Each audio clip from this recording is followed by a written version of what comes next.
Are you tired of the same old sports media? Are you tired of hot takes, arguments, and questions that are just completely off base? Goddamn right. We have something for you. Touchdowns and tangents of the people, for the people, by people who care about the culture and all concise commentary.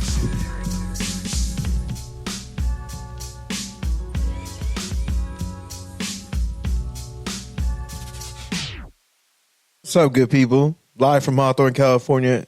It's your Thursday night spot for NFL takes, topical tangents, concise commentary for the culture. I am PD Camarillo. And I'm Kenneth Barry, and I need my intro music. What do you mean? I already played it. You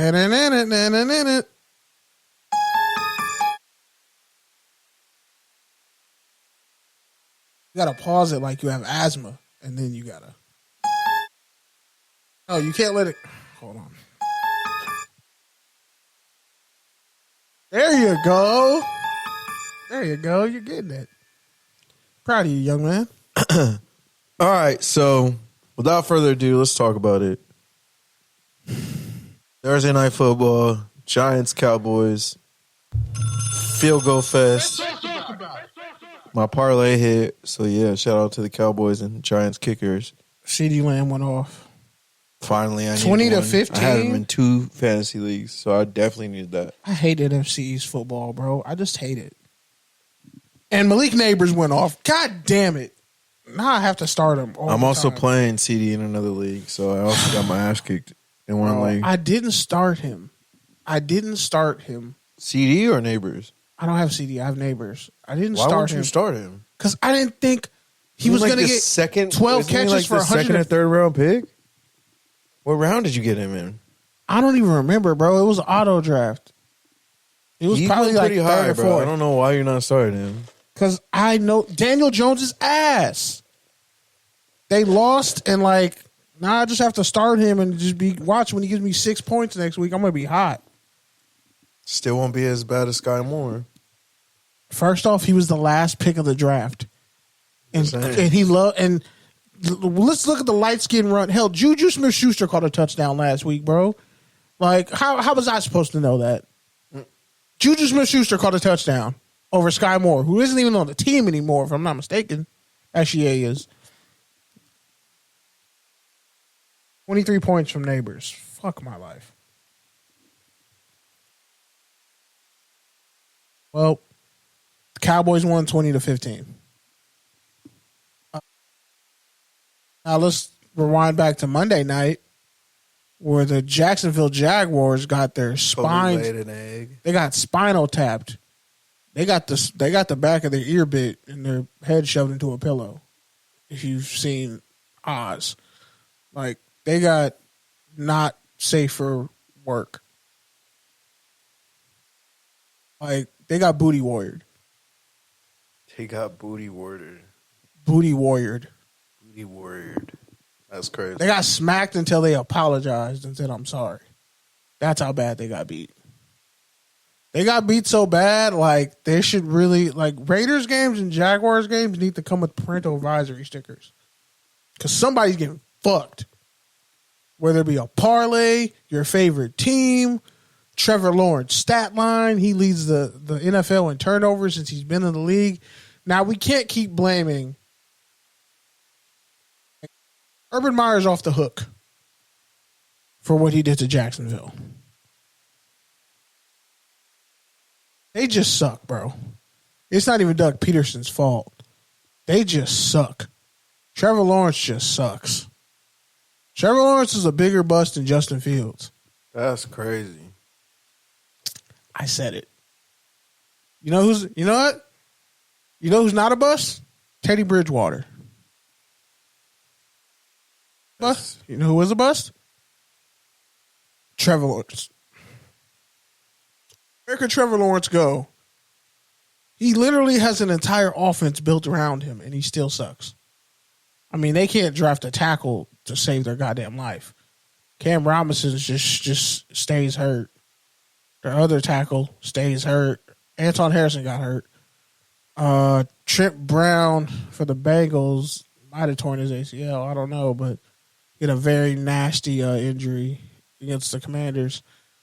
Josh Allen puts up great numbers against meaningless teams per usual, so everybody says he's an MVP candidate, but he don't win shit. He's actually been having his best year, though. Here we go. He's actually, spreading the ball. Glug, glug, glug, glug. You want to just play the suction noise? That's crazy. I mean, yeah, he got a bad bitch on his arm, Haley Stanfield. That's a bad woman. Like that's a baddie. And, like, great voice, triple threat, can sing, act, and does voiceovers. Like, and she's deeply entrenched in the Marvel universe. Like, kudos to Josh Allen. But seen all this before. We've seen him put up great numbers and beat up bad teams. If you can't beat the Chiefs and if you can't beat the Ravens, bro, I don't even want to hear it. Because they should go 14-3 this year. The AFC East is still hot ass garbage juice. The Jets are probably the second best team, which is crazy because I said those words out loud and I meant them from my spirit. Like, I meant them wholly as a person. That the Jets are the only team that could dethrone the Bills in the AFC East. Now, forward to the Commanders and Bengals. Joe Burrow played a great game. His defense is ass now. Go figure. How you not pay Jesse Bates to let him walk so you can pay Joe Mixon only to pay Joe Mixon and then say you want money back from him, make him take a pay cut, then you trade him. Then the money you could have used, you don't actually pay anybody on your defense. You just draft replacements who aren't as good, and now both your D tackles are hurt. And then not only that, the money that you didn't use to pay Jesse Bates or Joe Mixon, you're not using to pay T. Higgins or Jamar Chase. The only person who got paid is Joe Burrow. Can somebody explain to me? This is looking like some Baker Mayfield before the Browns collapse type shit. Because the Commanders came in there and bitch slapped the Bengals on Monday Night Football. Salute to second overall pick. That's LA. crazy how you're literally just rolling on the Bengals like real fast. They're 0-3. No 0-3 team has ever made the Super Bowl. It's cooked, buddy. If they go 0-4, the Raiders might have a better record than them. They're 0-3. They do right now. They're 0-3. Their defense got gassed by Jayden Daniels, who set an NFL record. I just hope you're keeping this receipt so you don't change your mind mid-season if they come back. Well, if they win 10 straight, okay then. I guess I was wrong. But, like, mathematically, they're probably not going to win 10 straight. Because you're going to need to win 10 games to win the AFC North. So, if you're 0-3 and you got 14 games left, Jamar Chase had a great game. Joe Burrow had a great game. This is the only game where he's had 125 passer rating and lost. And this is like the first game in NFL history since like 1940 to where nobody punted and there were no turnovers. Yeah, that was crazy. They lose 38 to what, 32? Mm-hmm. It was something like that. Yeah, they scored in the last second to bring it close. It was pretty much it was a blowout once Jayden Daniels aired it out to Terry McLaurin. How good does Terry McLaurin feel? He finally has a franchise QB throwing him the ball. He had that 55-yard bomb that led to a touchdown. And then Jayden Daniels' first NFL touchdown was to an offensive lineman. I'm pretty sure like that's the first time that's ever happened. You're the second overall pick, Heisman winner, and your first ever NFL touchdown pass goes to a backup offensive tackle, which was also his first career touchdown. Then you have that game-winning bomb. That 4th and 6, he had some clutch throws. Going 21 of 23, setting an NFL record, 91.3 completion percentage, no interceptions, no fumbles, 3 touchdowns. And then, obviously, Bengals corner Cam Taylor-Britt said Kill Kingsbury runs a great college offense.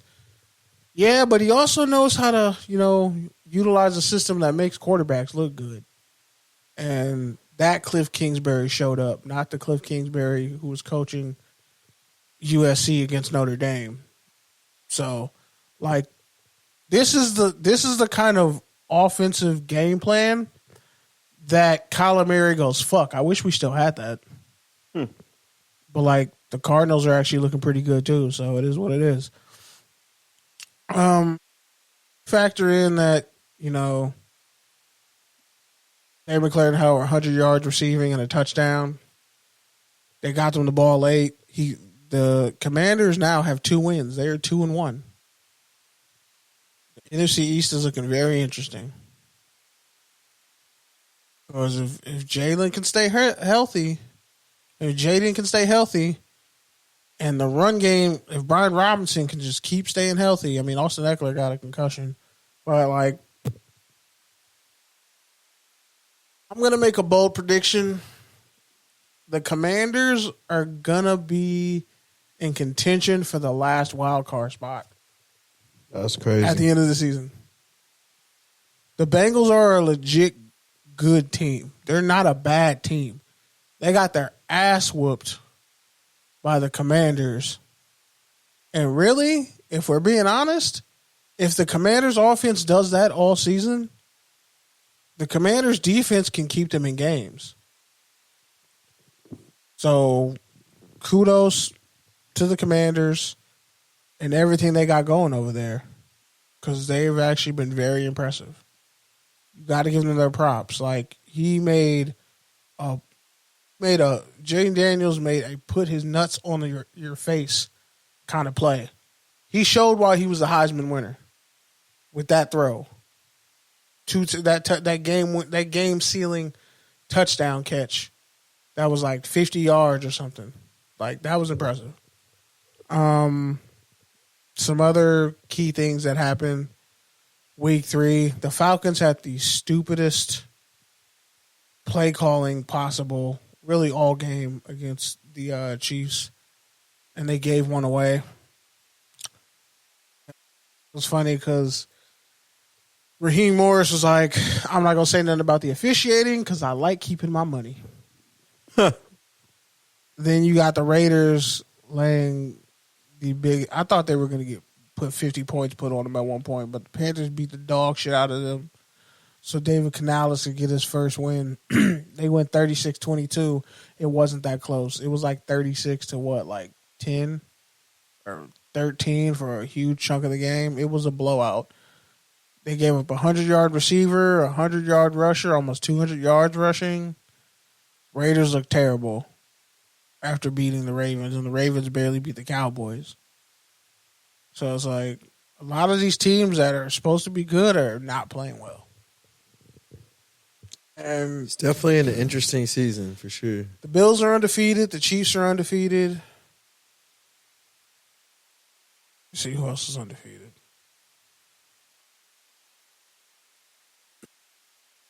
Whatever you want. What do you mean? Like, did you have anything to add to the week that was, week 3? No, I mean, just that the Rams got a big win. It came down to the last second. They were pretty much getting their shit pushed in by Juan Jennings, but they just stayed the course, came back, went on a last-second field goal, and all of a sudden the bleeding stopped for that team. I think a lot of people were entering panic mode, and beating a Niners team that a lot of people had in the Super Bowl, even if they have a shit ton of injuries, was a big win for the Rams. Big loss for the Niners. The Vikings are 3-0. Sam Darnold's playing his best football ever. Panthers pushed the Raiders shit in. Yeah, I already said that. And the Andy Seahawks. Dalton looked like fucking prime Bengals, Andy Dalton. Yep, and then the Steelers and the Seahawks are undefeated. The Seahawks being undefeated is crazy. I don't think anybody really expected a lot from them. And look who they beat. Mm-hmm. So I mean, still. the Vikings was crazy because the Vikings really beat the shit out of the Niners and then came back and flat out won this week too. All right, let's move on.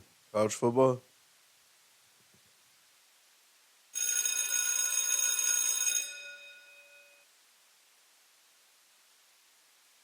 Now, normally, I'm just going to start with the smallest. A lot of people are transferring, all right? Here's the thing. You can play up to 4 games before you lose your medical red shirt. I just want to set the table there. So somebody can play in 3 games and decide they're going to red shirt and not play the 4th game. And then they don't lose your eligibility. That's pretty much what a lot of college players are doing. USC defensive tackle Bear Alexander, who's honestly been trashed this whole year. Former 5-star recruit. He's been at like 7 schools in the past 8 years. Went to 4 different high schools.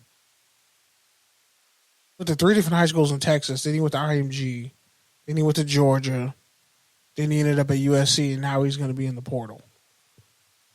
So, in 7 years, that's 6 different schools. Dating back to high school. But yeah, they had high hopes. He was essentially the centerpiece of the defense. Like, all he had to do was show up and get better. And defensive line coach Eric Alexander, who was, defensive line coach for the Rams, pretty much isn't really having his shit. Like, even Kobe Pepe, who's been at USC for fucking ever, and literally, like, they told him to leave because he wasn't going to play, and now he's starting at D-tackle. Crazy work. Yeah, he was ass against Michigan. Even though Michigan only threw for 32 pass yards, they ran for like 290 rushing yards. And most of those plays was a 60-yard run that the backup running back had. Donovan Edwards had under 100 yards. He had a 41-yard run. And then the other running back, other running back had like a 61-yard run and a 53-yard run. But really, if you take away those 3 runs, Michigan had no offense, and like they were getting bitch slapped by USC in the second half. And Miller Moss threw a horrible pick on a screen to Zachariah Branch. He should have never thrown that ball because Will Johnson is literally the best corner in the draft. Like, he's the best. He's playing like Charles Woodson right now. Like, that would be my comp for him, is Charles Woodson, and he might be better. He hasn't given up like a touchdown in fucking 2.5 years. He gave up like 1 touchdown in like 3 years. And he gets the ball thrown at him a lot. He had a pick 6 that really kind of turned the tide for them. The O-line got bullied, and they lost a very winnable game in Michigan. USC should have beat Michigan by like 3 touchdowns, like I said, because once they started airing the ball out, it was working. Woody Marks had probably the play of the year. So I think it was like a strip sack, and the D-tackle takes off running, and Woody Marks literally runs the D-tackle down, snatches the ball out of his hands, and then runs and gets another like 3 yards, which starts their whole drive over. Then Miller Moss throws a 28-yard touchdown pass. So you got Bear Alexander leaving, which honestly, he's kind of a locker room cancer. So it's better that he left.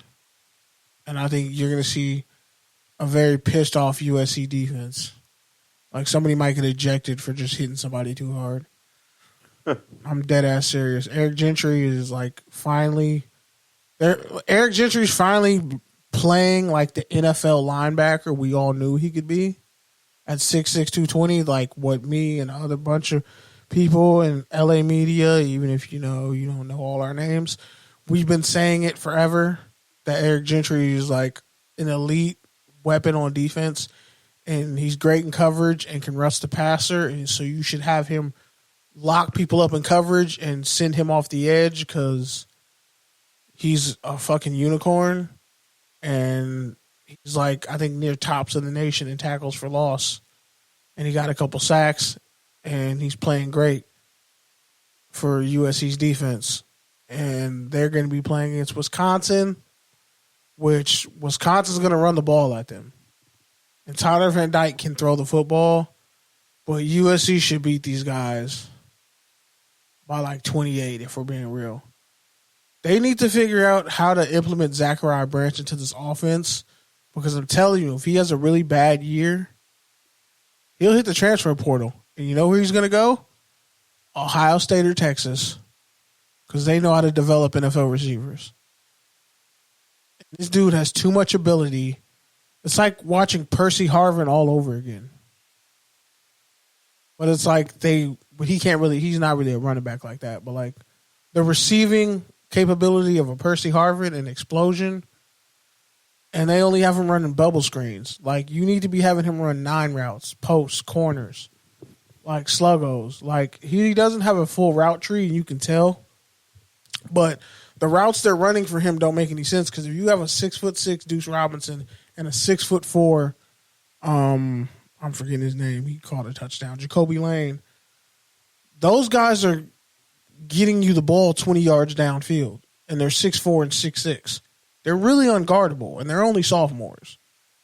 Branch is a sophomore too, but you're using him like a gimmicky player when you should be using him the way you use CeeDee Lamb and Hollywood Brown at Oklahoma, which I don't understand what's the correlation why that's not happening.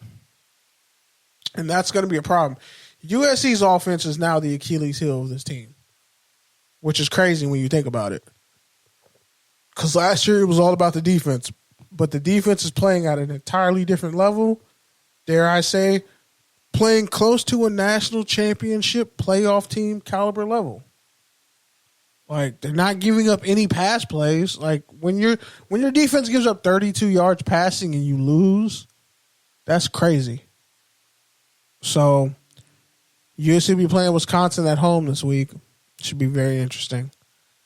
But Georgia-Alabama is going to be the game of the week. Also, the biggest news of the week. Actually, let me double back before I get to the biggest news. So Colorado beat Baylor in overtime on the craziest 3 plays I've ever seen. Shedeur Sanders threw 2 Hail Marys back to back. The first one was incomplete. It bounced off the receiver's chest, and it was 2 seconds left on the game clock. The crazy thing is, had this motherfucker caught it, there was no one behind him. He had beat the safety. He catches it, runs into the end zone. It would have been a tie game. Instead, Shedeur Sanders throws a second Hail Mary right on the money to the receiver who gets under it, who was having a post-game press conference, pre-game pep talk with his brother who played on the team. And this dude ends up having the game-tying touchdown. They go into overtime. Travis Hunter puts his whole fucking shoulder and face and body and everything into hitting the Baylor running back's arms at literally the 1-inch line. Like, had the running back from Baylor been any further, it would have been a touchdown. He hit this motherfucker right on the arm, causing the ball to pop out. If you look at how the Baylor running back got hit, he gets hit, his body falls forward into the end zone, but he had fumbled the ball at the goal line because of how intense the hit was. The ball rolls out of the end zone. Baylor loses in overtime to Colorado. 31 or whatever the final score was. And the crazy part is, even after the Hail Mary, Baylor had like a 99.8% chance to win that game. And they blew it completely. All right. So now to the biggest news of the week. QB Matthew Sluka, who was the starting quarterback for UNLV, and I think was leading them in rushing damn near, and got them at a 3-0 record, and they were undefeated. They're playing Fresno State, by the way. I think they play Fresno State and Syracuse next, which I think Syracuse has 1 loss because they lost to Stanford. Stanford's low-key is undefeated, if I'm not mistaken. And Cal is going to play. University of Miami is playing at Cal this week. So Miami's undefeated. Cal could potentially beat. Nobody's really going to be at that Cal game. And there's no way they're selling out, which is crazy. But yeah, Matthew Sluka, quarterback for UNLV, is no longer the quarterback because he transferred. He had a red shirt. He took his red shirt, transferred, and the school he's going to is going to give him whatever NIL money he was promised at UNLV and didn't get because the assistant coach promised it to him, Omar Stoutmeyer or something like that. I think he's a former NFL DB too. No, Marcus Cromartie. There we go. But I think that dude played corner at Nebraska, if I'm not mistaken. Or might have been Wisconsin. But yeah, Marcus Cromartie. So He was promised like $100,000 minimum to come to UNLV and be the starter. But agent isn't actually licensed in Nevada, so that's illegal. On top of that, he didn't get it in writing. He just took them at their word. They only gave him $3,000 as a relocation fee. And he had to pay his own rent and everything. Like, he had to figure it all out. Now, if I'm the starting quarterback, we're 3-0 for the first time since 1984, since Randall Cunningham. And I know I got one more game left before I could redshirt. And I'm over here poor as hell.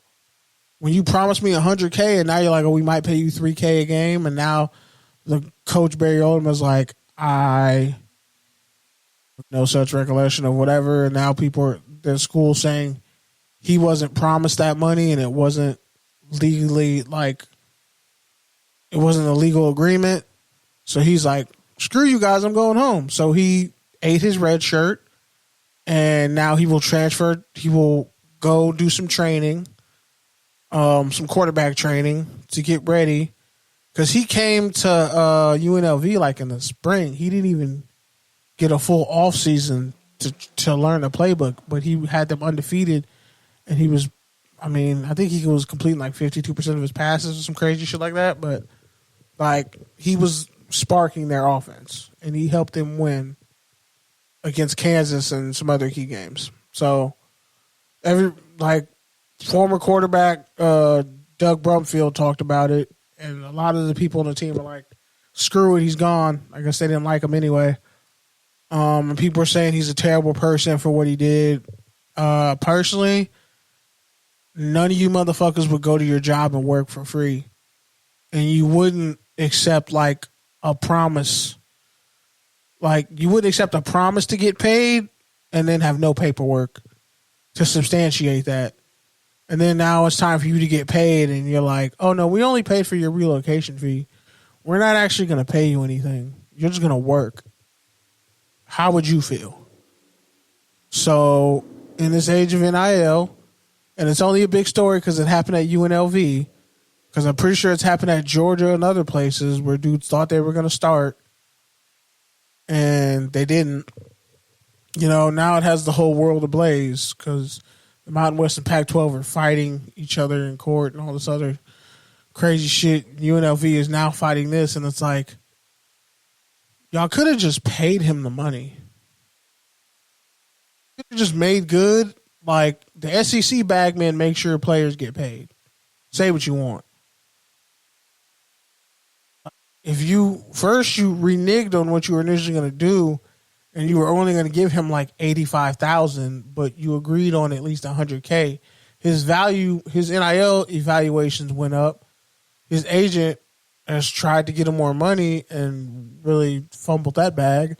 But I guess whatever school he's at now is going to pay him. So good for Matthew Sluka, and also good for UNLV because they have Malik Williams, and Cameron Frail, which I'm going to play interview I did with UNLV coach Barry Odom back at Media Day, which clearly aligned his program goals and what he felt, you know, he was going to do essentially in regards to NIL and from the transfer portal, because they have about 48 high school kids. And he leaked in the portal to get Malik Williams, who came from Campbell. He's their all-time leading passer. He was at Campbell for 5 years, and now he's going to be the quarterback at UNLV. He's a dual threat, and his teammates love him. So they're still undefeated. They're still doing their thing. And now play this as a blast from the past.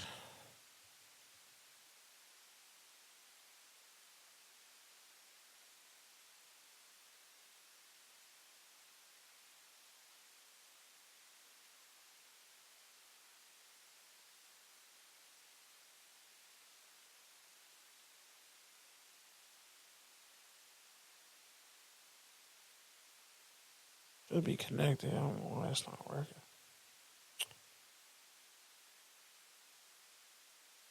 Connected to Roadcaster.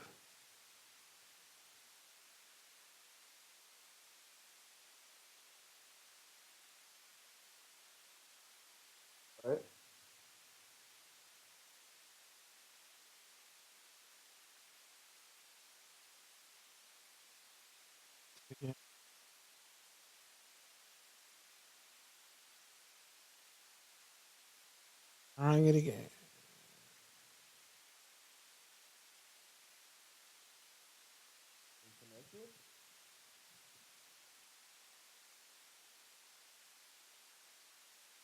At just the whirlwind from the bowl game to how you said you were going to attack recruiting.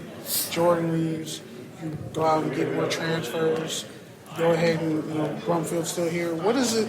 How do you describe the maturity of that quarterback room and your team handling everything that happens? Yeah, I've learned, and every year, every team is so different, and no matter how many you have returning, or we had a complete roster overhaul change. The first few months I got here. And I wondered if we would ever go through that much change again. And, we're not quite there this year, but it's a completely different team now than it was last year at this time. And I think in the world of college football, that's probably here to stay. And we've embraced that. We're going to be a high school recruiting program. There's proof in that in signing 48 high school players since we've been here. That's going to continue for the foundation of our program. I'm also a believer in the portal and in the transfer world. If you look at the guys that we've been able to attract here to play in the Mountain West Conference, but also play for UNLV, we've upgraded our roster in a number of spots. We're going to be very, very select and direct in the way we approach that, but we're going to be as aggressive as heck on going and getting guys. If we have an open roster spot, I want to get a guy that wants to be here, number one, that's got a chance to play winning football, to graduate and help us go win and chase a championship. How difficult is it? Because obviously, losing players is one thing, but your offensive coordinator is a hot coaching commodity. How hard is it to kind of keep your staff together, especially the way the landscape is changing? Yeah, I think that's a big credit to us for this year is we've got 9 of 10 coaches that are returning from last year's staff, and that's huge. And then you go into the department heads. Strength and conditioning is back. Director of recruiting is back. So there's some continuity and consistency there for the messaging, which certainly helps. And then I think both of our offense and defensive coordinators, I think they're both going to be head coaches someday. Our special teams coordinator, James Shebist, is, I think, the best special teams coordinator in all of football. And then we've got position coaches, Dell Alexander, Nate Longshore, Ricky Logo, Akeem Davis, Nico Fertitta, Vance Weiss, Cornell Ford. We've got a really strong group of assistant coaches that are great mentors. They're great leaders. And I'm excited that I've got a chance to work with that group again this year, because I think it will, there's things that we were able to do through spring ball that we expedited the process a little bit on, everybody knew field locations when the horn blew, where to go. We didn't have to spend hours and hours talking about the exact details of that. So there's some feeling of confidence that comes with that as a head coach. I trust them. I know that what we're going to get from a preparation standpoint to give our guys a schematic advantage going into game week. And then, the way that we continue to move and press forward for a coaching staff to give our kids a chance to play successful and play fast is so important to what we do. How's the NIL process been for you? Obviously, you're more comfortable second year, players more comfortable. How has it been for them seeing the community kind of want to support them and all that? Well, there's a lot of education that goes into NIL, and number one, I'm all for it. I want student athletes to be able to have an opportunity, the way the rule is written, on name, image, and likeness, to be able to capitalize on that. So, I look at the opportunities in the city of Vegas, 2.5 million people, the sports mecca of the world. There's a place for UNLV football and college football on a national stage. And the city has been very, very supportive of that. We've had an opportunity to build that into something that is competitive across the country. And I think we're just starting to scratch the surface in that world. What's the leadership? You could quantify his leadership. Doug Brumfield, everything he's been through, being in the program. Doug's not on the team anymore. So he graduated and then medically retired from the game. Wonderful young man. So thankful for the things that he did for our program. But at the end of the year, that announcement came out that he had medically retired from the game of football, and he's graduated and doing a great job, and proud of him. Coach, when you look at... All right. Now, he said this... Let's see, Mountain West Media Day was in what, like June? I think June, July. So Barry Odom already had set a standard for how he was going to approach NIL.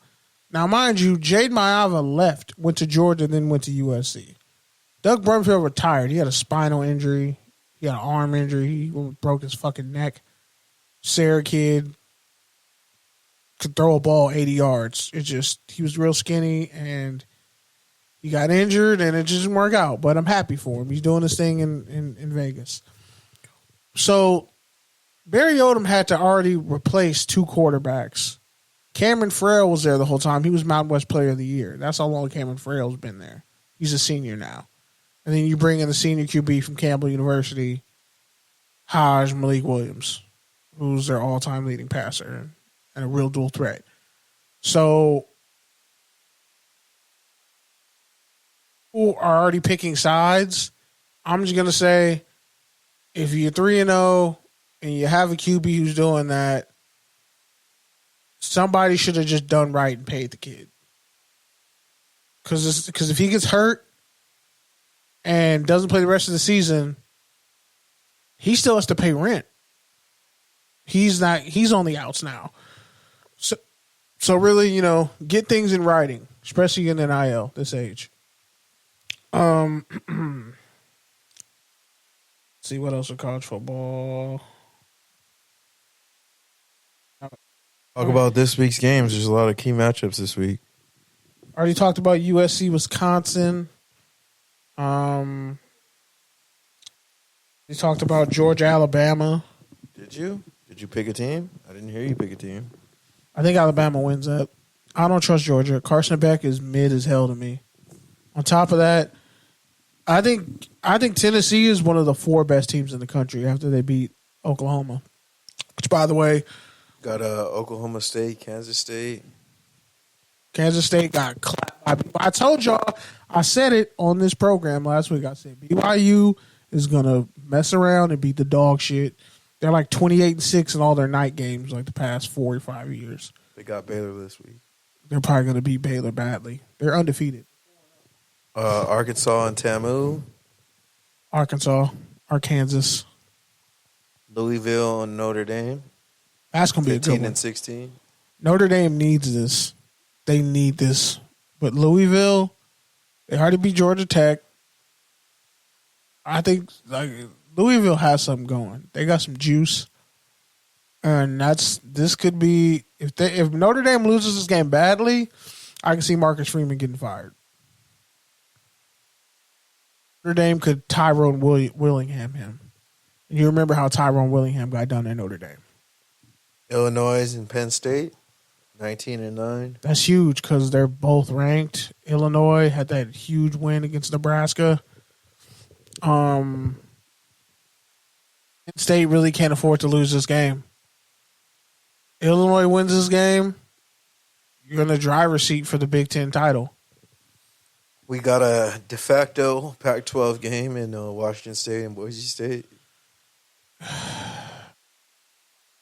7 p.m. It's so confusing because it's like there's 3 Pac-12 after dark games. I'm kind of excited. Technically, Cal's. Lit. I'm going to say Cal's Pac-12 after dark too. No, they're not. I know, but it's ACC after dark. But you know. But it's Oregon, UCLA at 8. Boise's ranked, by the way. Arizona and Utah. Boise's ranked 25th. Yeah, I saw that. So yeah, they play at 7, and then Utah, Arizona at 7:15. Oregon, UCLA at 8 o'clock, just like the good old days. No, like getting kicked out of a bar because you've been there all day while the Pac-12 is going on in the background. Just something different. Should you get kicked out the bar if it's still going? I mean, that's a valid question, Kenny. That's a fair fade. I feel like you shouldn't get kicked out the bar as long as there's a live game going. Now, if it's number reruns, yeah, get out. But yeah, so Tennessee clapped Oklahoma last week, like I suspected. The offense was putrid. This is probably the worst Oklahoma offense I've seen since when Adrian Peterson was at running back and they had that converted QB, Paul Thompson, playing QB. Like, that's crazy. Like, Oklahoma being bad on offense, and they have an elite defense. Oklahoma has an elite defense. The crazy part is Jackson Arnold, who everybody was hyping up as like the next GOAT, played like dog shit and got benched. And now the starting QB is true freshman Michael Hawkins Jr., who damn near gave up his spine and had a John Elway flip into the end zone. That didn't even count as a touchdown. They scored like 2 plays later. I'd have been pissed. But yeah, Nico and what I'm glad Josh Heupel got that win against Oklahoma because they fired him. He's one of the greatest players in school history. Got you your last national championship, and you fired him as a coordinator, and he feels away. And he got a win at Oklahoma in Gaylord Stadium, and now Tennessee is really like a top 5 team to me. I think Tennessee's better than Georgia personally. Just how they play, the efficiency of that offense, the playmakers on that offense. Their running back is one of the best running backs in the country. They got speed and youth and versatility in that secondary. The pass rush, you got James Pierce Jr. And that interior D-line showed up against Oklahoma. It's going to be real interesting. I would say Texas, Tennessee, whoever wins out of Alabama and Georgia. Those would be my 3 teams. Yeah, Texas, Tennessee, Alabama,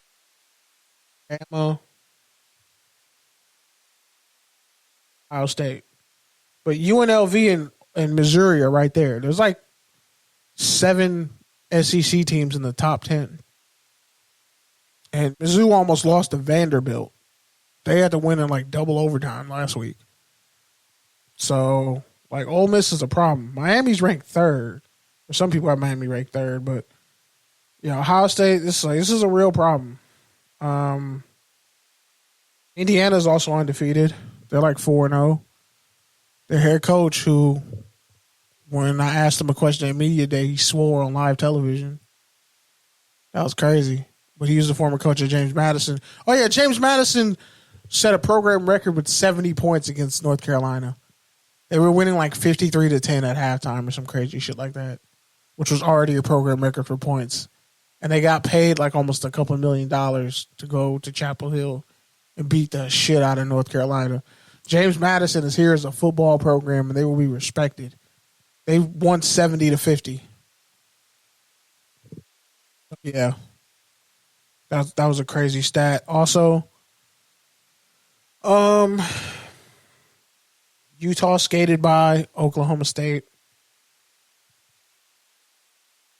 This is going to be interesting in the Big 12.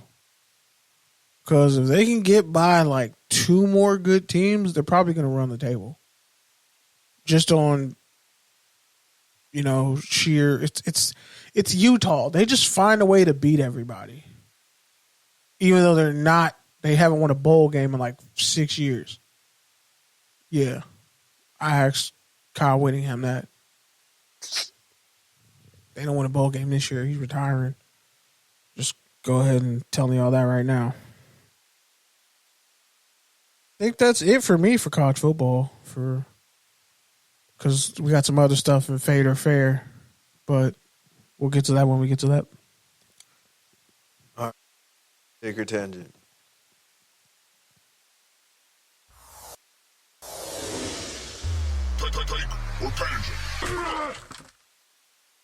Dude, Kenny's 30-minute college football spot. Hey, dog, a lot of shit happened. A lot happened. We got nothing to do with what happened. UNLV was trending, bro. Some of my old videos. I saw that. It's still trending. All right, man. Take your tangent. I don't know what the fuck this one is. I didn't see that. Falcons confusing play call to end the Chiefs game. So they ran a sweep to the strong side. They ran like some of the 5 worst plays. Like, one, they should have called pass interference in the end zone on Brian Cook when he was covering Kyle Pitts because he ran through his chest before the ball got there. And, the Chiefs yet again don't get any holding calls or pass interference calls against them. That's why I have the Chiefs defense against the Chargers this week because Joe Alt and Rashawn Slater aren't playing. Yeah, it's going to be fun. The Falcons have Kyle Pitts, who's like 6'6". Drake London, who's like 6'4". They got all these tall-ass receivers. the run game was baffling to me. I was like, Bijan Robinson needs to be getting to the outside. Why do you keep running up the middle and getting nothing?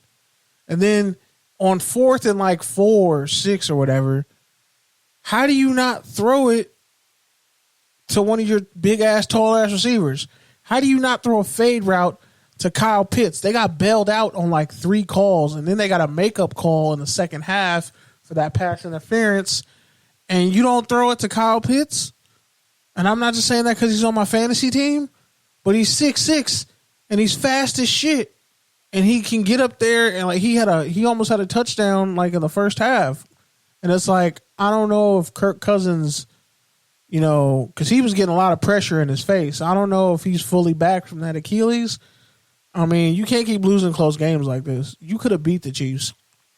And I think if Penix is in there, Penix going to make that throw. That's all I'm saying. I feel like we got to watch this Atlanta Falcons situation, because if Kirk Cousins gets hurt, like, you got to throw in Mike Penix. I don't know what the fuck Zach Robinson was thinking with that play calling, but it was terrible. Like, the Falcons, the game was right there. Your defense got to stop. Justin Simmons has picked off Patrick Mahomes more than anybody. Also, Patrick Mahomes has had 30 interceptions and fumbles overturned in his career. It's like more than anybody. It's damn near more than Brady almost.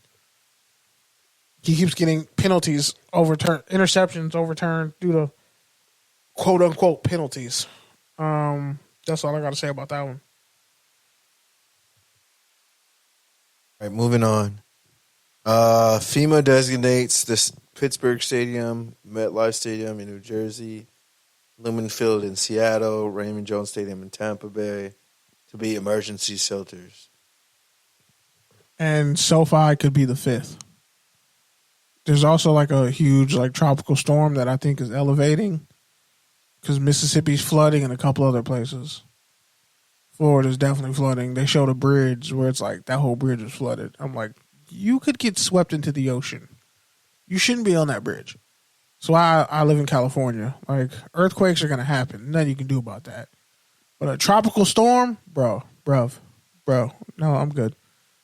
And shit, if Yellowstone goes, we're all dead anyway, so it doesn't really matter. But it doesn't really seem like news. I feel like that would be the case either way. I feel like they've already been using stadiums, and I feel like they were going to use stadiums anyways. But I feel like now they actually have a plan. I don't think they really had a plan, and they're talking with the league to have more places used as like shelters, because Katrina could happen again. Let's be real. New Orleans just never recovered from Katrina. Katrina was some bullshit. Katrina was a failure. Everyone involved. Yeah, and it could actually... It wasn't just a storm. Like, the storm was fine. It was bad, but it wasn't like... It should have been that bad. It shouldn't have been that bad, yeah. You should have been, like, killing people and hunting people down in their homes, because all the black side of town got destroyed, but the rich white side got rebuilt. And now, like, they literally... A couple weeks, probably a month or two back, like, a town in Louisiana, they got it to where they can become their own town now. And it's only rich white people who live there, or middle-class white people who live there. Saw Treme, you understand. And if you haven't seen Treme, go back and watch it and relive the trauma, and live the trauma that some of these people like Wendell Pierce has been screaming about forever. John Goodman was in that shit too. What happens to him is really going to piss you off. So, go watch Treme. Help you understand what happens in Louisiana and one of the most corrupt states. Them in Mississippi. And they got all this shit going on right now. I really feel bad for them. But I'm glad that, SoFi, shit, not just SoFi, but let's be honest, Cosm would probably be a shelter in place too. Hell, the NFL Network building would be a shelter in place. That building is sturdy. So, it's great that they're doing that. All right. I feel like you already talked about this, but Jayden Daniels sets the NFL rookie for the highest completion percentage over 20 pass attempts in a Monday Night football header debut. Yeah, I just want This to. is the most fucking ESPN stats and info. I don't give a fuck stat. No, but like he actually said an NFL probably record. have ever put on this rundown. But I just want to say, like, yeah, black quarterbacks are here, and they're not going anywhere. So fuck all y'all. Get off Caleb's head. Get off Jayden's head. Antonio Pierce was probably crying in the locker room, screaming when he saw Jayden Daniels make that throw to Terry McLaurin. Like, you got to know that, like, I can only describe it as like you're with someone, but you really want to be with someone else. And like, you just see that other person prospering and you're like, that could be us. And I'm stuck with you, you motherfucker. That's what it feels like with the Raiders having Gardner Minshew as QB. So you got to know that, like, not only did Antonio Pierce miss out on Michael Penix Jr., but he missed out on Jayden Daniels. Like, he openly bragged about how, yeah, we're going for Jayden Daniels, and then you got shocked that the Commanders took Jayden Daniels.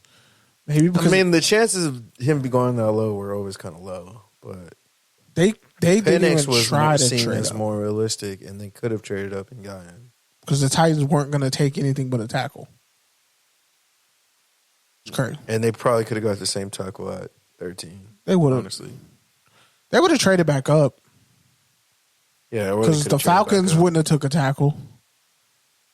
They would have probably traded with the Falcons. But hey, at least Brock Bowers is playing, and he's not playing half bad, so I'll take it. Because he's a big-ass wide receiver running all Hunter Renfrow's routes. By the way, Hunter Renfrow's still a free agent. And also, yeah. He's done more than Michael Mayer? 5 of our last Michael Mayer? 4 first-round picks. Say Michael Mayer. Say Michael Mayer's name. He wasn't a first-round Say his pick, fucking name. Yeah, sure. You could throw him in there. He was... And what throw him in there. What did the first-round pick Tyree Wilson do? I mean, he's hurt. That's what I'm saying. He ain't done nothing. I don't even know who. So you got 2 tight ends for no reason. And then they could have had Thule. They didn't have a first-round pick. And the year before that was what? Or Tyree Wilson... Tell you. Because Leatherwood was like... 2020. It wasn't Leatherwood then. But yeah, you could throw him in there too. Oh no, Leatherwood was 2021. Fuck. So nothing. I hate being right. And then before that was what? Ruggs, nothing. Arnett, nothing. Debo and Jonathan Taylor were both in that draft. Damn, Debo was hella old, bro. Debo Is he Samuel? like already almost 30? Close to it. He was a Crazy. senior. He only been in the league 4 years, 5 years? Played 4 years at South Carolina. It's crazy. Keep going out. All right. Anyway. Kittle was like a 3rd-round pick or a 5th-round pick, wasn't he? Kittle was like a 5th-round pick, wasn't he? Who?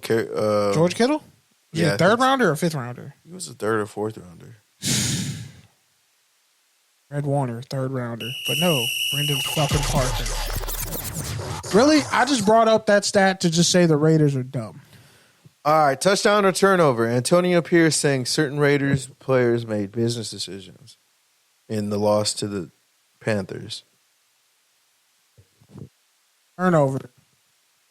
After all the shit that you tried to sell us this offseason, you don't come out and talk like that against the Panthers. Clearly, your coaches failed to articulate the importance of what was happening because you just threw your whole team under the bus. So your next loss is on you. You know that, right? Somebody should have told Antonio that, hey, this next loss is on you. You know that, right? I didn't have such. Yeah, no, the next loss is on you. I don't give a fuck if Max Crosby has a sprained ankle. He had a sprained ankle coming into the week. He had a sprained ankle coming into the game. At least if he didn't play, you could use that as an excuse. But you can't. And Malcolm Kuntz is on IR. So DBs were the same. Your linebackers were the same. Spillane was pretty terrible. Your offensive line is god awful.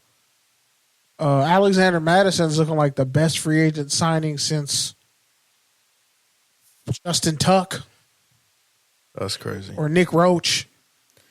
Yeah, I'm just gonna say that This next loss is on him. I hope he knows I that. agree with everything that you're saying pretty much. I think for me, the biggest thing is, these guys pretty much rode for you, put their dick on the table and were like, yo, this is our coach. We need to keep him. And then he just kind of like instantly rolled on him. And the player he was allegedly talking about is Jack Jones, which is literally his guy. Like Antonio Pierce literally put his dick on the table to get Jack Jones after he got cut by the Patriots last year for lack of effort and just overall, character issues. At the end of the day, though, man, Pierce is the leader. Like, the buck stops at him. So for him to just kind of, throw the players on the bus, it's like, well, you better actually do what you say you're going to do. One, and like Kenny said, if this one's on the players, then the next one's on you. Because guess what? You're playing at home again, and the dog pound travels. So I expect Cleveland to be in Allegiant this week. I expect them to be rowdy, and I expect them to expect to win. In fact, I even say, I'd expect Amari Cooper to go off because he always goes off versus Raiders, just like Khalil Mack always does. So, yeah, I don't know. I think at the end of the day, Pierce got to take responsibility, and, you can't be surprised if the team starts making the business decisions, and that includes getting rid of him because he kind of put this buck in motion. Say put this buck in motion? I said puck in motion. Oh. That's crazy. Put this buck in motion? That's wild. I was like, yo, that's wow. That's not pot. Like, That's a Kenny metaphor. yeah, because I actually would have had the cultural competency to like actually use that properly. But I was like, did he just go for it? Anyway. My bad. I misheard you. I'm sorry. I apologize. I was wrong. See, I admitted it. Why the fuck is Russell Wilson still not running full speed? How is that a touchdown or a turnover? Maybe it's better he doesn't come back because Justin Fields is really who they wanted. And this was a prove it year. And let's be honest, they can trade Russell Wilson as soon as he gets healthy. Like, I think it's a touchdown that he hasn't played for them yet. Because let's be real. I'd rather have Justin Fields. At least he runs a 4.4. Stronger arm, taller, earning the respect of the veterans. The defense is closing out games. The Steelers are who the Raiders think they are. And guess what? Russ can just be like, fuck it, just trade me, bro. I understand. Fields is your guy now. Fields is your QB. I don't want to hold back. Or he might just be like, I'm definitely better than him, but I'm still hurt. Like, it's just, something's weird with his calf injury because it's like, bro, this is some McCaffrey shit. Do you need to go to Germany too? Because the Niners lost Hargrave for the year. He tore his bicep. So it's like, they're getting hit with injuries. Purdy has a back injury. Like, but this dude hasn't played yet for the Steelers. And it's not an issue because they're paying Justin Fields more than they are him. He got a little punk-ass one-year deal after getting cut from Denver. But if I'm Russ, if this isn't working and you want to stick with Fields, you need to trade me, bro. Trade me to like a team that needs the help. Hell, trade me to Vegas. Do me a solid. Because then the Raiders got to be like, well, we got Russell Wilson and we got Gardner Minshew, and his second year isn't even guaranteed. So they're only on the hook for 1 year with Minshew. ALC. So it's like the Raiders could just be the team that, or hell, the Vikings could end up with Russell Wilson. Maybe the Dolphins end up with Russell Wilson. That's what I'm saying. Like, this is a touchdown for the Steelers. You just get healthy. And then when you get healthy, if we realize this ain't what we want, we'll trade you to the Dolphins. Fuck it. Why not? That's all I got to say about that. All right, let's move on.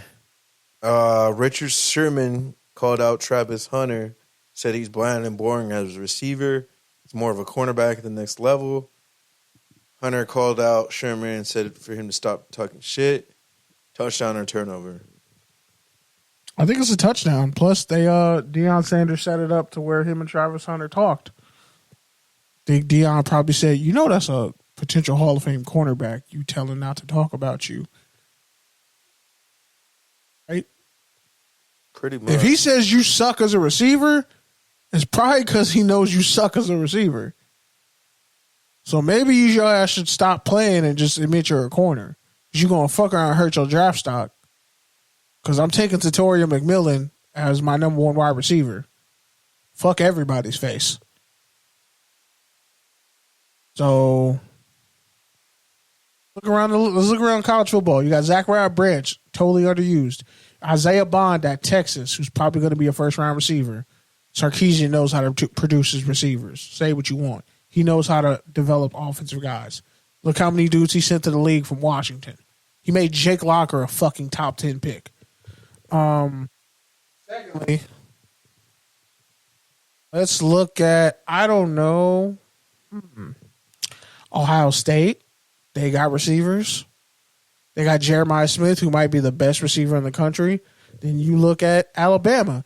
They got a 17-year-old who might be the best receiver in the country. You're not better than either of those receivers, Travis Hunter. So if you're not better than a freshman who's 17 at Alabama and you're a junior, why the fuck would I take you as a receiver? I'm going to take you as a corner because that's what you're great at playing, and you're going to play it, and I'll give you some snaps on offense. But once you get locked up by an NFL DB, I don't want to hear that shit. That's my problem. Now you got to. I mean, I don't want to question his work ethic because Deion said he don't want to live in the weight room. He don't want to be in the weight room. So you already killed his draft stock. So now if he succeeds, it's because of what Deion did for him and not what he did for himself. But Deion's kind of fucked up a lot of his former players' draft stocks. Just go back and look at that Jackson State documentary. Let's talk about Aubrey Miller Jr. I don't think y'all want to have that conversation. Because HBC, you think like regular college football fan bases are toxic?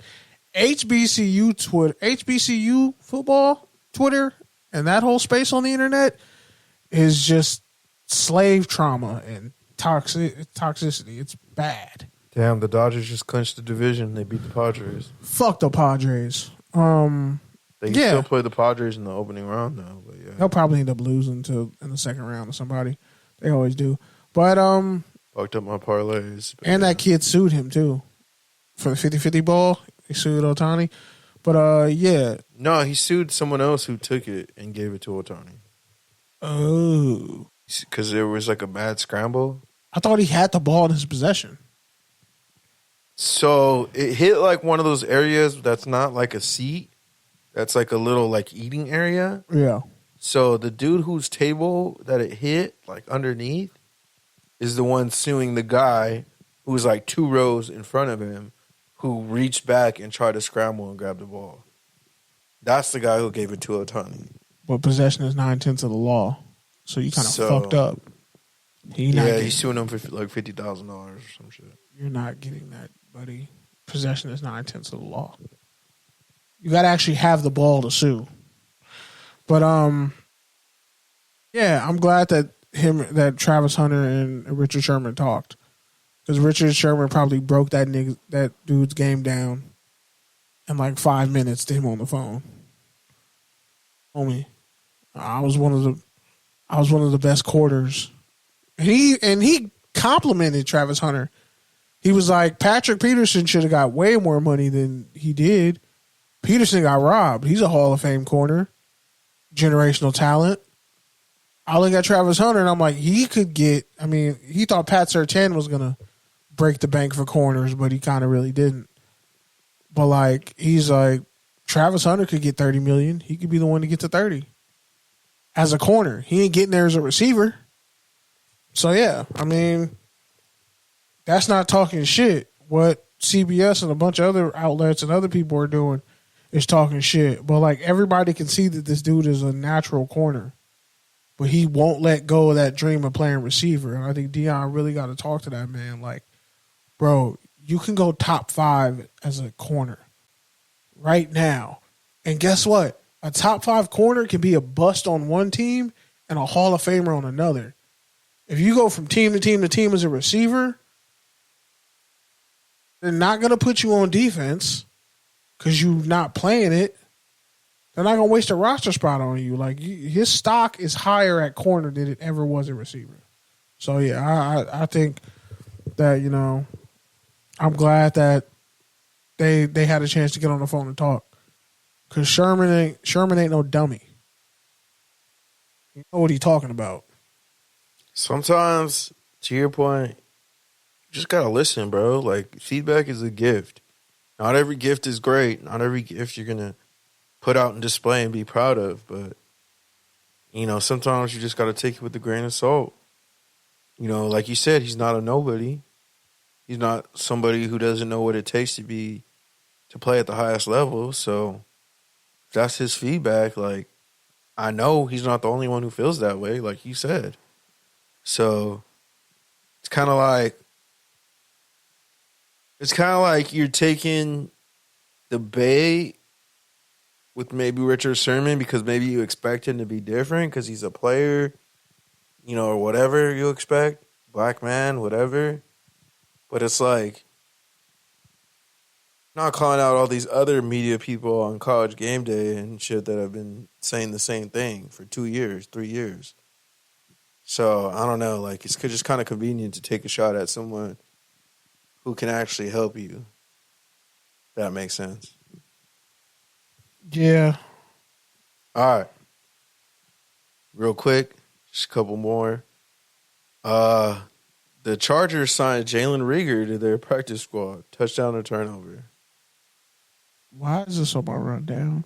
This is better than half the shit you put on your rundown. You put shit that's not even an opinion in the opinion section. But like you put a fucking opinion. fact.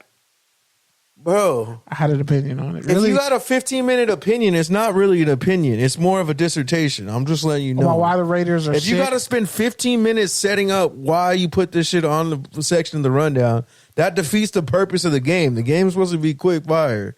I'm just saying. So touchdown or turnover, Jalen Reagor being on the Chargers. Jalen Reagor is so trash. It's hilarious. Like, What is he supposed to do? He's not going to win a special teams job. You got Davis for that. You got a second-rate TCU receiver who's just going to be returning kicks. That's I don't know. crazy. I think the theory is, He doesn't do anything well. It took Cordell Patterson a while to find a role and stick. Cordell Patterson. But I'm saying same draft profile. But what I'm his saying whole career. is, if I was Jalen Reagor's agent, that's what I would be saying. But he that's can't play running what I back. would be saying. That's why he keeps getting work. He has been playing running back. He can't play running back. He's been playing running back. Did he play running back for the Eagles? He's been playing running back though. He plays both. He did. And honestly, the Chargers He could did not use play some, running back coming the out of Chargers college. could use some speed. He did period. Not, he did not play running. They could use some speed. Quentin across Johnson is playing. That's kind of rude. He's playing. Is he though, or is he out there? They have three. He's running cardio. They have three TCU receivers on one team. 30 routes a game, but you know why they're not winning? Is he catching anything? You want to know why the Chargers suck? They have three TCU receivers on their team. Fair enough. That's why I was like, why is this on the rundown? All right, TCU receivers suck. The Broncos added Quan Alexander, touchdown and turnover. No, I'm just playing. They actually have a pretty good defense. Their defense is actually really good. Played well last week. Quan Alexander is definitely going to... He's going to get some unsportsmanlike penalties because he's going to knock somebody's head off. But he makes your defense better. Hear that, Raiders? Quan Alexander was available. And the Seahawks worked out 42-year-old Jason Peters. Touchdown or turnover. That dude still isn't retired yet? Fuck, he's worse than Larry Fitzgerald. Pretty sure he retired, but they keep calling him. He keeps answering. So, yeah, I don't know. They ain't making left tackles like they used to, huh? And it's crazy because he started out as a tight end and turned himself into a Hall of Fame left tackle. Think about that. I just think it's crazy the Seahawks are 3-0 without a tackle, and also it's crazy because they've needed an offensive lineman for about Abraham 15 Lucas years. Abraham Lucas still isn't Since back. what? Walter Jones retired. Yeah, but here's the thing: Charles Cross is whatever when he's healthy. I think Charles Cross has been playing, but Abraham Lucas tore his ACL or his meniscus, so he hasn't even back yet. That's why I think they signed him. But also, David Bakhtiari's still out there, and you know either the Raiders or the Bears could use him. So we'll see. Also, the Dolphins, Teron Armstead keeps getting hurt, but he's paid, so it is what it is. Like, there's not a lot of premier left tackles out there like that. Joe Alt's hurt. So is Rashawn Slater. So it's like, yeah. Right. Moving on. Fair fade.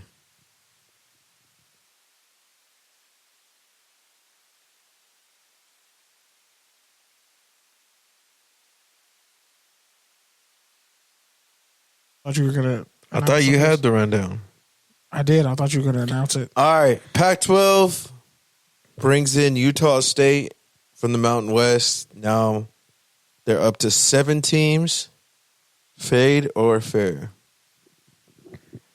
Oh, yeah. The other element is the Pac-12 sued the Mountain West for the Mountain West, basically demanding payment for them taking teams from the Mountain West, which was negotiated in their contract.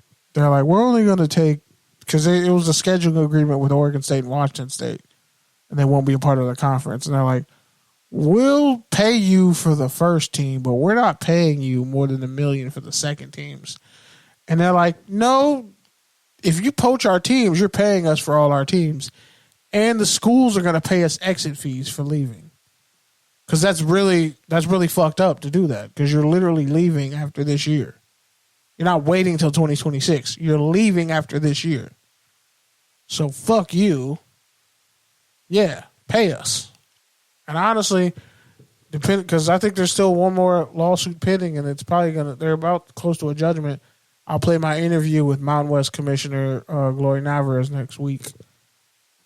I had a different one. It was like 6 minutes. I'm not going to play it this week because we've already been talking a long time. But I'm going to play it next week just to put some things in context. Because we talked about some things. And the Pac-12, man, it's debauched us. They thought they were going to steal the Mountain West and then lock in all their teams. When the Mountain West is the only thing that kept you alive, that was some bullshit to me. And it's like, everybody's like, why don't you guys just combine? And I'm just sitting here like, I wonder who said that on a hot mic almost 10 years ago. I wonder who said that at Cal State Northridge in 2014. That, like, the PC3 should be a thing. That the Pac-12 and the Mountain West should just merge, keep all the money in-house, and create a West Coast syndicate of college football and college sports. And get a massive TV deal for it. And stop fucking beefing over regional dumb shit that doesn't matter, because you're not getting more money than the SEC. Hell, the new Pac-12 isn't better than the fucking American Conference. So what are we saying? Like, let's look at these 7 teams. Even if they take Sacramento State, but Sacramento State came out and said they just got approved for funding for a 25,000 seat stadium and a bunch of other shit, so because they want to be in the Pac-12. Okay, let's say you don't get the Pac-12. Now you have to go to the Mountain West. And guess what? They're not fucking with the Pac-12 right now. The Mountain West commissioner is not a stupid woman. That's why she put that deal in place, because she knew the Pac-12 was going to try to vampire her conference. That's why the 7 schools left signed, agreements saying we're going to stay and we're committed, and those 7 schools are now committed to the Mountain West through 2032. All they got to do is add 2 more schools, or actually 1 more school since Hawaii signed on. But Hawaii can't jump to the Pac-12. Let's be real. You don't win enough games. So basically, you're not competitive in other sports. So basically, each team leaving the Mountain West would owe like $20 million. Yeah. And then on top of that, the Pac-12 would owe the Mountain West around $40 million for poaching, $40 to $50 million.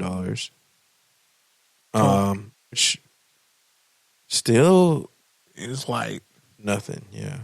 Because you're sitting on $1 billion from what you got from last year. Since Washington made the national championship, we're not stupid.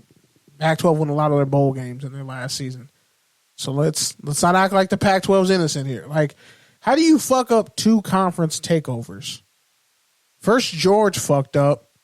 Now the new commissioners kind of looking like the last 2 commissioners. And then you try to offer Memphis, and they say Memphis said no because the Pac-12 offered us a terrible deal. Like, everything the Pac-12 is doing right now is a fade. Just merge with the Mountain West, call it the fucking PC3, give me naming rights. I'll figure this shit out. I'll get enough people in the room. Let's just do it, bro. Because this is ridiculous. You're devaluing the value of the teams that you're poaching from another conference by going back and forth with them because you don't want to pay them for poaching their literal schools. And people want to say, oh, but the Big Ten and the Big 12 poached us. No, your stupid asses could have had Texas and OU right after that USC Texas national championship game.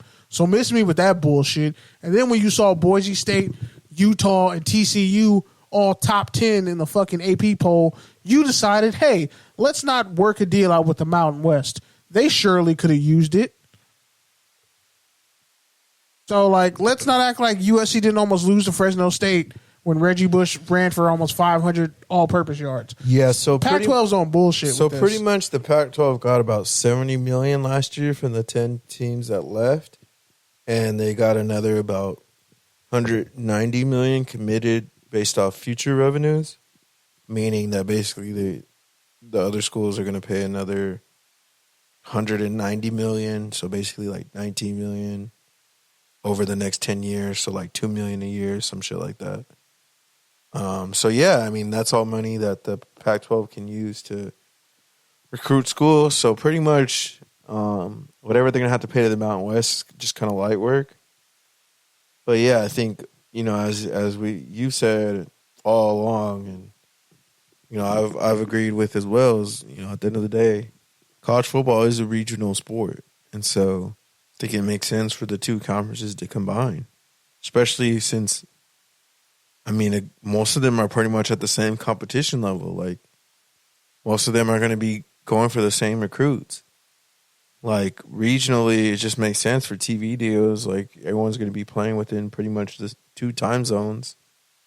So, yeah, I think it's just a matter of time until cooler heads prevail, and hopefully, these 2 conferences just merge and make a super mid-conference. PC3 could have been so... It's crazy how, like... I think the PC3 would have just been its own league, because you would have basically had like 2 or 3 tiers of teams. You would have had essentially the Big Ten, but the Mountain West and the Pac-12, and you could have brought in a Sacramento State and a Gonzaga. But what I'm saying is you would have just had your own league, because you could have had 24 or 30 teams. Yeah. And then you just have 2 or 3 different tiers as far as here are the USCs, the UCLAs, the Stanfords, and then the Hawaii's, Wyoming's, Air Forces. Well, I would put Colorado that States. in like the third tier, but That's what I'm saying. the second tier would be like the Oregon States, the Boise. Washington States, the Boise's, and then San the third Diego. tier would be like the Wyoming's, the Hawaii's, things like that. But that would have all been competitive, and shit, you could have just The travel costs, and Hawaii doesn't even count as an official member. That's the Hawaii rule. Like, that's how crazy it is for Hawaii. They don't even count against the conference, and they're in the fucking conference because of like the travel rules and how poor they are, just how all the different things that are happening with Hawaii. Like, you go to the Pac-12, will they just be carrying you? At least with the Mountain West, you're respected and seen as an equal. The WNBA releases statements about players being bullied, trolling, threatened over the whole Caitlin Clark situation, as far as like players calling her out, etc. So fair fade. This shit is a fade because y'all let racist people who really only watched her play in Indiana. They didn't give a shit about anything else. Because when Paige Buchers came out and spoke out against racism and all this other shit, white people didn't jump to her aid. Black people did. Everybody else did. Some white people did. But like the majority of white society was like, get Paige Buchers the fuck out of here. And because Caitlin Clark has had brothers say some really racist, foul shit about black women in the WNBA, nobody checks them. And she also gets in people's faces, throws little hissy fits.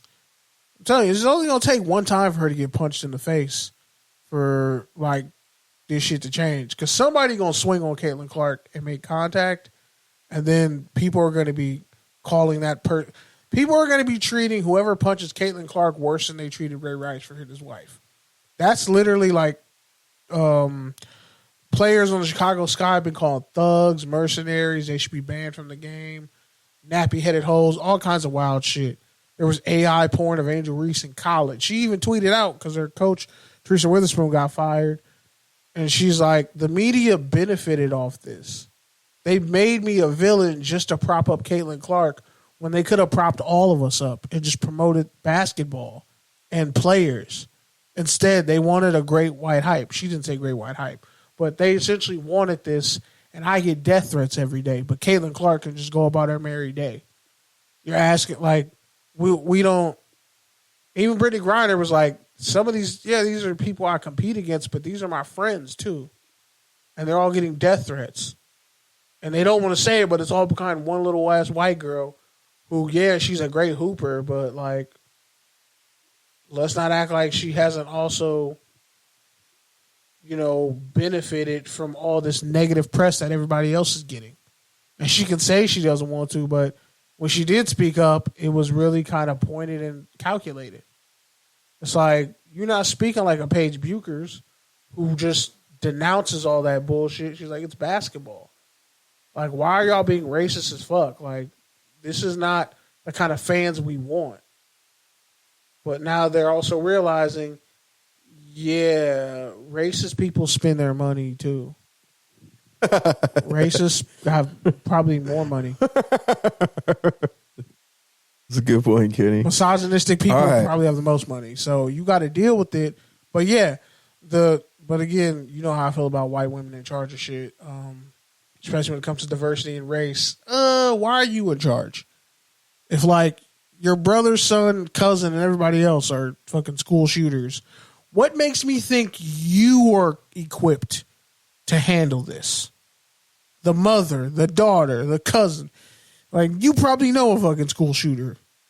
So why would I depend on you to be fair and hand out justice? You're ill-equipped. Sorry, but white people are ill-equipped to be in positions of power and, like, be fair to everybody who's not white. It's literally impossible. Don't make me give the examples, because then I'm going to start talking about some shit that's very close to heart. And yes, I could talk about work in other places, not just where I work, but like we could go on and on. Can we move on? You've been going on and on all night tonight. It's only because I've been paying attention, but yeah. But also, this WNBA shit, like, this is a problem that the commissioner... And first off, how do you drop this memo going into the playoffs? You should drop this shit before the season started.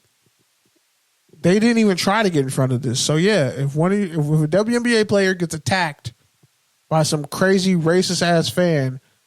That's a lawsuit the league will not recover from, and the NBA will be brought into that lawsuit. Just wait. All right, so here's one that I thought was kind of interesting. So they did a survey, and a bunch of people pretty much said Tom Brady's voice is like nail on a chalkboard.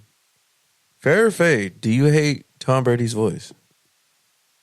I don't listen to when he broadcasts, but from what the little I did hear, it just sounds like him complaining. And it's like, bro, you were the beneficiary of every call possible. We don't want to hear you complain about the problem you created. He definitely has that kind of... He's whiny.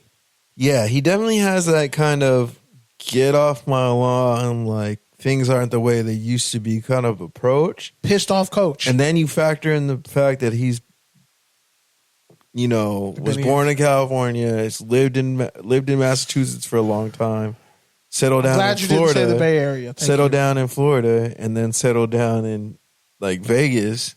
Mm-hmm. It's like it's a lot of you got a piece off the top. That's a lot of sunshine, a lot of Botox, and a lot of white people. Is what I'm saying.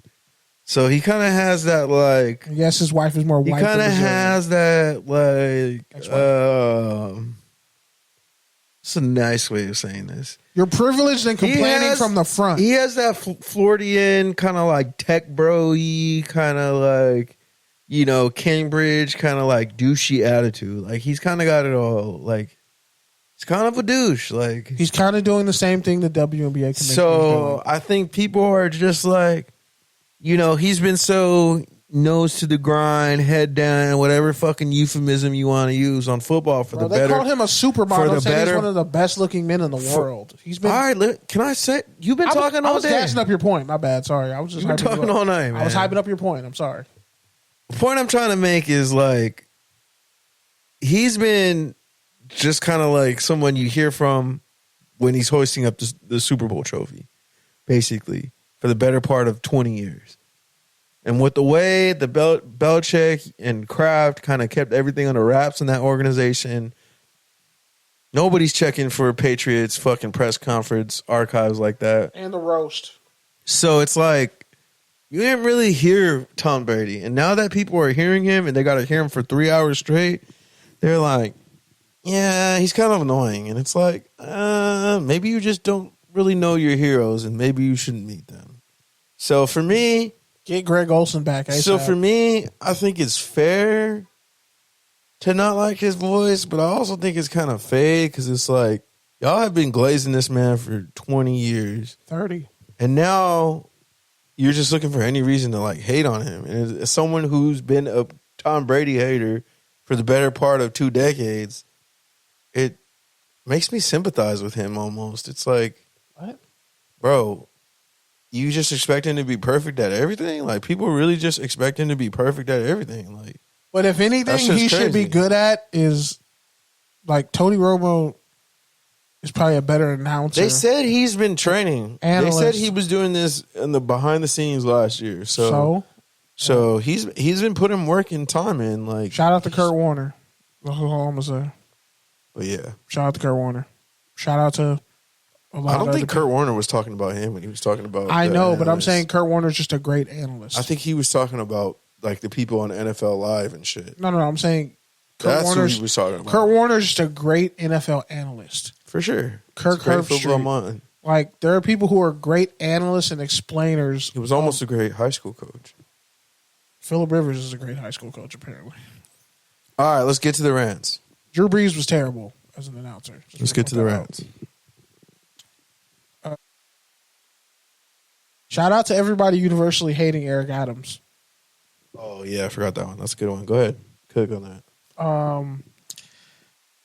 So, like, $10 million, literally had people during COVID fucking rotting in body bags and burying them, like, in all kinds of places, like open graves and just setting it on fire, fucking abandoned buildings. Like, just talk to New Yorkers about Eric Adams and don't get me started on what he did with the police officers and all the money he stole and gave the police. And then you got cops shooting people on the fucking train for $2.90 fare. I wish you would fucking shoot me because I didn't pay my little stupid ass fare on the train, which the shit comes out of my taxes anyway. Like, how fucking dare you? Like, people shouldn't be cops. I'm sorry. A lot of y'all are cowards. I don't trust you around kids. I don't trust you to go to the fucking store and get some food and go home without causing a problem with people, let alone you patrolling a neighborhood with a gun. Like, some of y'all just don't need to be in law enforcement or ever have positions of power. Like, some of y'all need to be oppressed. I'm sorry. Because all y'all do is oppress people when you get power. Like, you need to have your fucking face kicked in every day. Because as soon as you get an ounce of control, and Eric Adams is the Fed's been on him for a while now. This motherfucker was a shady club promoter. He got all kinds of dirt. Like, I got some New York connects back. I'm gonna be in touch with him, and I'm gonna talk to him and be like, hey, so run me down this whole. Why do you hate him? Like, people are gonna be like, people hated Bill de Blasio, stop and frisk and all that. I think he was the blind mayor too, but like, they really hated Eric Adams. Like, this is a black dude who got propped up like he was supposed to be some hip hop mayor, you know, outlawing drill music and shit. But it's like, bro, you're not doing anything to actually help make. Like, you wouldn't even let kids get food during COVID. You made kids come back to school, to schools that weren't ready during COVID, and made the COVID situation in New York even worse. Like, he's just terrible, and now he's getting indicted. And I think it's like a 37 page. It's either 37 counts or like 52 pages of indictments. Like, this dude is going down on indictments. And then he got indicted the same day Rudy Giuliani lost his law license. So everybody was just like, fuck this dude. This is why I say, like, politicians are lower than whores and prostitutes on the scale of like I have more respect for prostitutes than I do politicians. Because at least if a prostitute's price changes, you understand why. If a politician's price changes, all of a sudden you can't afford to live in your neighborhood anymore. And it's like, what the fuck? Next thing you know, you're getting criminalized because you got to work, but you can't afford daycare and your kids can't go to school. So now, like, we're just all fucked up out here and nobody can, like, put their hands on these politicians. Like, people are tired of that. And you can't keep bullshitting people. And that's why now we're starting to see more politicians get indicted on federal charges. But all these people are dirty. As far as I'm concerned, you can round all of them up and none of them will have clean records. So fuck Eric Adams and everyone who ever loved and supported him. And Rudy Giuliani. Fuck him too. I wish Mancini was on the line right now because he would be cooking Rudy Giuliani so bad. And also, cooking shows are corrupt, and yeah, the outcomes are bullshit. Like, it's like American Idol, but with cooking. But shout out to cooks who actually get on cooking shows and get their weight up and their money up and their presentation up. They deserve it. But shout out to Chuck Motto. He got fucking cheated. How the fuck do you make a brisket in 5 hours and lose when the dude who's like the main judge said, I don't think you can do it? He literally did something so impossible that nobody else could have done. He did it and fucking lost. They said, your food, this fucking pork and brisket that you made is so good, I don't even need dessert. That's wild. Imagine somebody saying this one thing you made out of the other 6 things you made. Those are great too, but this shit is so great, I don't even need your dessert. And your dessert wasn't that bad. It was a little bit hard around the edge. But I mean, texture. Like, get better fucking teeth. Get veneers if you can't eat it. Bottom line honestly, is, bro, this has bullshit. been your best fucking rant in about 4 years. I know. I was feeling it today. I've had a lot. You actually had an interesting. I've been stewing all week, but nah, like, for real. Coaching these fucking cooking shows it's bullshit, bro. Like Iron Chef, like, actually Iron Chef might be the one that's actually like legit, but Barbecue Brawl, that's some bullshit, bro. That chick from Chicago had all the advantages. If you have all the advantages and you manage to pick the fucking food from your region, you're supposed to be like perfect. There's supposed to be no mistakes. And then you pick to go last, which is a stupid strategic decision. Like, I would have went first because then, like, everybody would have had to have lived up to my standard, and I hit on all my shit. But yeah, she got hot, went on a run. All I'm saying is Chuck Motto should have won, because if they tell you your food's so good I don't even need your dessert, I could have done without your dessert, that means you had the best dishes. Is it not?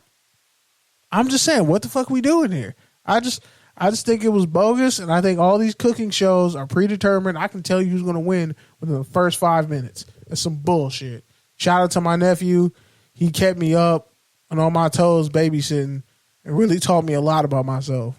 Like, we're all just a bunch of bitches, and toddlers are the toughest people walking the planet because they give no fucks.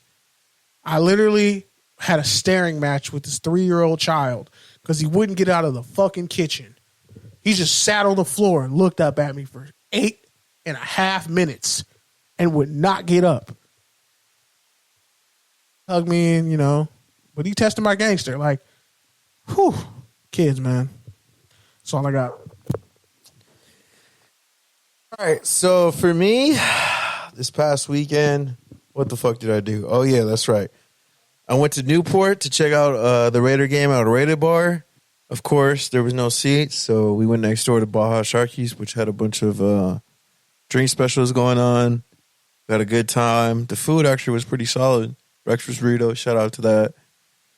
Ended up going to the Raider bar for the second half, which, the ass clapping just continued, and there was no standing room, so we decided to get the fuck out of there before the DUI sweeps came through. So overall, though, I had a successful, good time, minus our team getting its ass beat.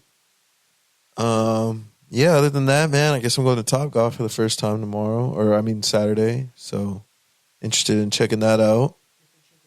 And then also I may, I'm thinking about going to Vegas because tickets are dropping. So stay tuned on that. Other than that, man, just trying to stay motivated, trying to keep on the grind as far as losing weight, not eating horrible. Other than that, have a great week. Just touchdowns and tangents, TDs_tangents on Twitter and Instagram. Touchdownsandtangents.com. Shout out to everyone who fucks with us. We're out. Peace. Peace.